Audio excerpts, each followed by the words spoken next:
Bharatiya Janata party को कर्नाटक में हार की इस कदर मिर्ची लगी है कि आए दिन कर्नाटक में जो भी घटना होती है उससे बीजेपी सांप्रदायिक रंग देने की कोशिश करती है, हिंदू मुस्लिम रंग देने की कोशिश करती है, जबकि ऐसा कुछ भी नहीं है।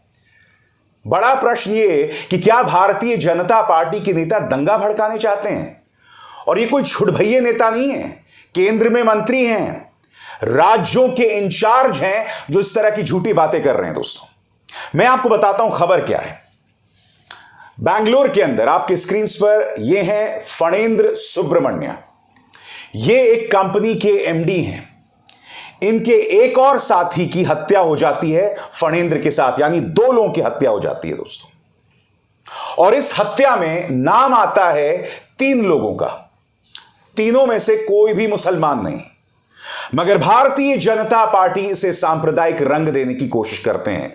वो ये झूठ बोलते हैं कि फणेंद्र सुब्रमण्य जो हैं वो एक हिंदू संत हैं, जबकि वो एक कंपनी के एमडी थे। वो कोई हिंदू संत नहीं थे, वो एक कंपनी के एमडी थे और उनकी हत्या उन्हीं के कंपनी के एक मुलाजिम ने की।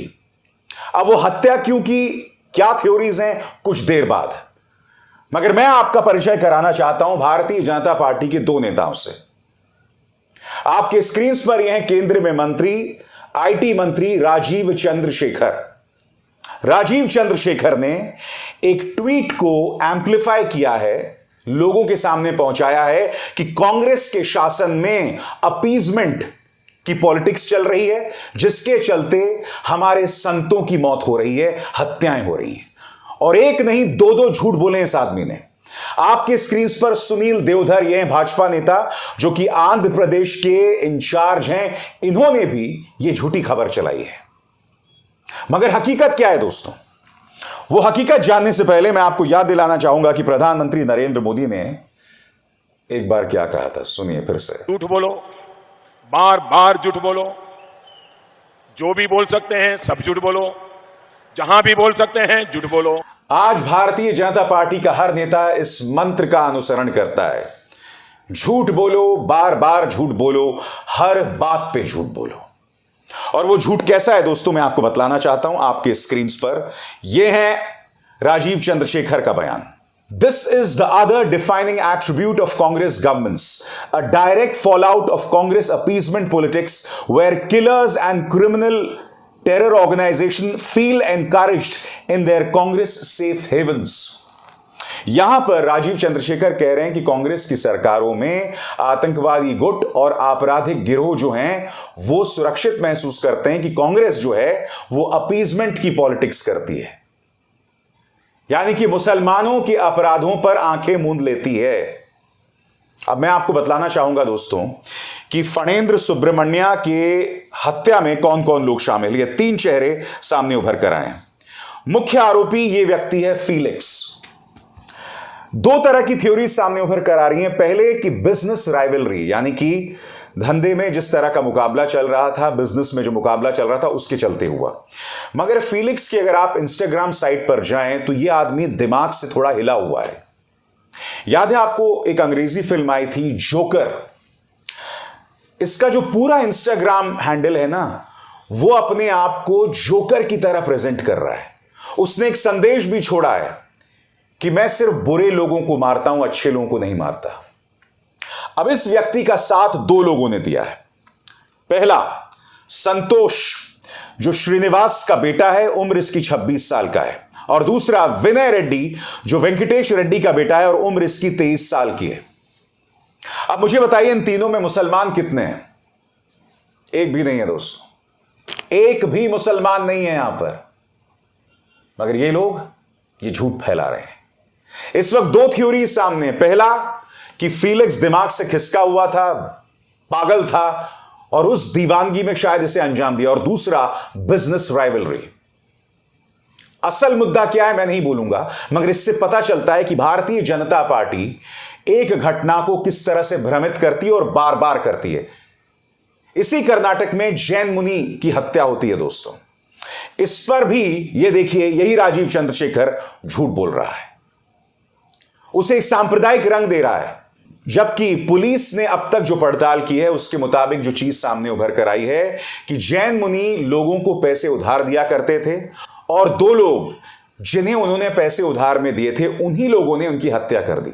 अब वो दो लोग कौन थे? एक का नाम था नारायण और दूसरे का नाम हसन। हसन मुसलमान है मगर नारायण भी तो है ना। बताइए, अब इसको आप जिहाद कहेंगे, आतंकवाद कहेंगे? अरे मामले की तह तक तो पहुंच जाओ। मैं मानता हूं, मैंने कभी पुलिस की बात पर विश्वास नहीं किया, मगर मामले की तह तक तो पहुंच जाओ। हर घटना को ये भारतीय जनता पार्टी नेता भड़काने की कोशिश क्यों करते हैं? और मुझे याद आता है अमित शाह का वो बयान कि जब कांग्रेस सत्ता में आ जाएगी तो राज्य में दंगे होंगे। नहीं अमित जी, दंगे भड़काने का प्रयास लगातार भारतीय जनता पार्टी के दिन आए दिन कर रहे हैं, झूठ का इस्तेमाल करके। क्यों? राजीव चंद्रशेखर झूठ क्यों बोल रहे हैं? सुनील देवधर झूठ क्यों बोल रहे हैं? इन तमाम मुद्दों का जवाब होना चाहिए ना।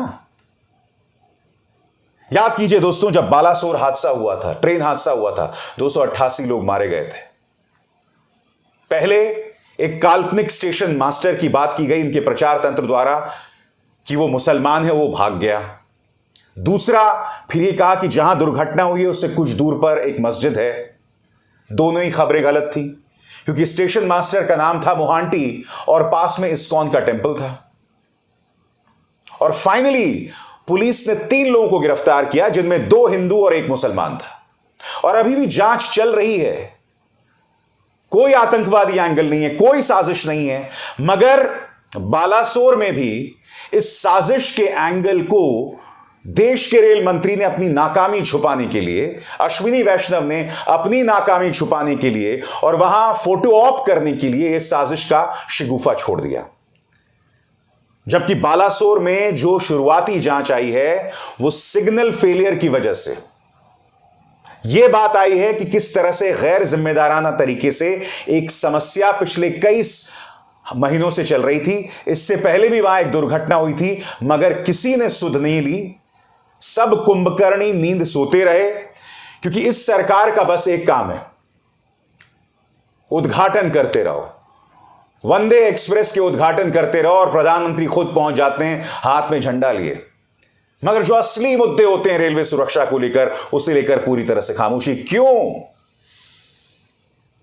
चलिए, आप अपना काम नहीं कर सकते मगर भड़काना तो बंद कीजिए साहब। चाहे बालासोर हो, चाहे बंगाल हो, चाहे बैंगलोर हो, भारतीय जनता पार्टी का सिर्फ यही काम है। कब तक आप भारतीय जनता पार्टी से भड़काऊ जनता पार्टी बनते रहेंगे?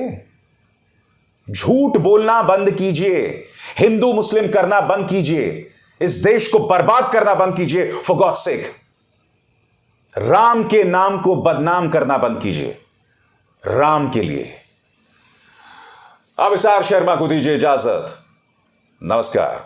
स्वतंत्र और आजाद पत्रकारिता का समर्थन कीजिए, सच में मेरा साथी बनिए। बहुत आसान है दोस्तों, इस ज्वाइन बटन को दबाइए और आपके सामने आएंगे ये 3 विकल्प, इनमें से एक चुनिए और सच के इस सफर में मेरा साथी बनिए।